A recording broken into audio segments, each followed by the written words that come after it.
Hi, welcome to 5 Minutes of Torah with a BI Rabbi. This is Rabbi Adam Stein. I guess I can take this down, but I'll leave my VTT hat on, keeping me warm as Vancouver, at least for me as a California kid, is getting a bit cold.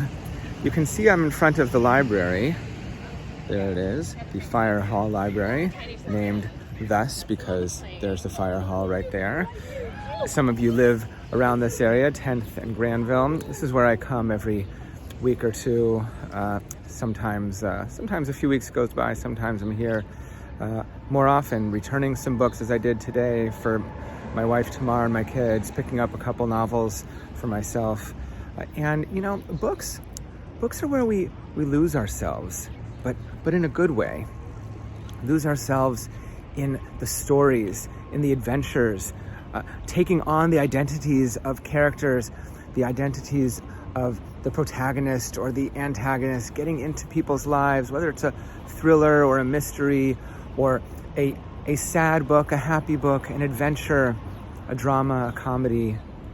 Just like movies, but maybe even more so because we can let our imagination run wild. We can really take on different identities and lose ourselves in the imagination that a book can trigger.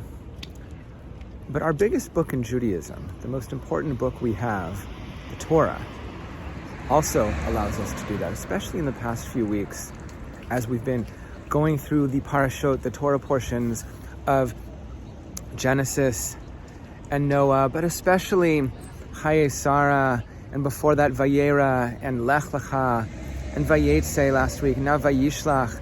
All these parashot about our patriarchs and matriarchs, our mothers and fathers, our ancestors, this famous dysfunctional family that are really, they are the beginning of Judaism. But it's not so easy going, these stories. So this week we can lose ourselves in the identity of Jacob. Our ancestor Jacob, who struggles within himself. He doesn't even have one identity. He at least has two. He splits up his family and all the people he's gathered around him with all the cows and the sheep and everything.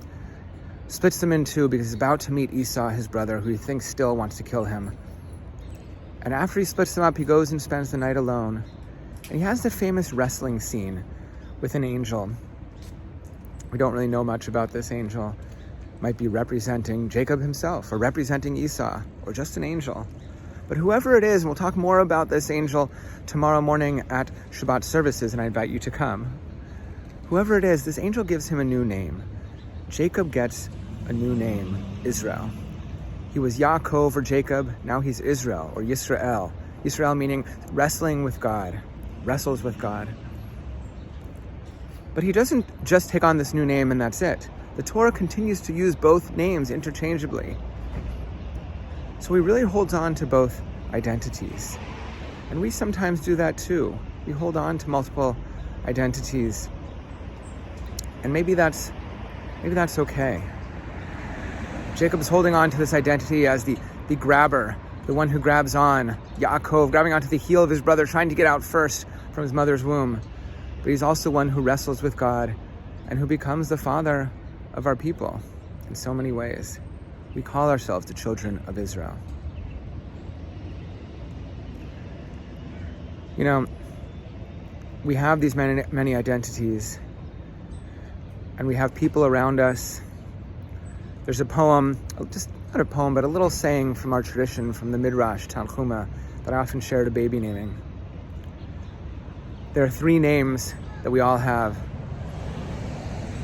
The one given to us by parents, the one that people call us, and then the name that we earn for ourselves. Maybe that's the best one to hold on to. The one that we earn in the eyes of fellow human beings. There are a lot of fellow human beings east of us in Vancouver, even Abbotsford, and especially east of Abbotsford, but all over those areas of BC that have been hit so hard just in the past few days by these awful, awful floods.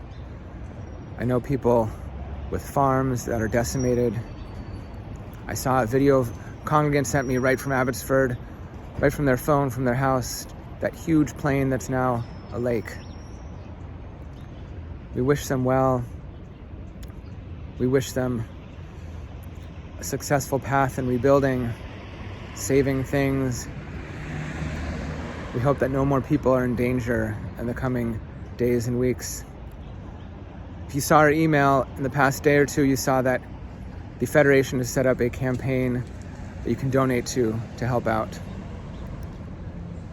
Wishing everyone the best of health coming weeks and months, especially as we start to give vaccines, so important, to 5 to 11-year-olds with the new announcement. Looking forward to getting it for my kids. Hope they don't cry too much. Shabbat Shalom.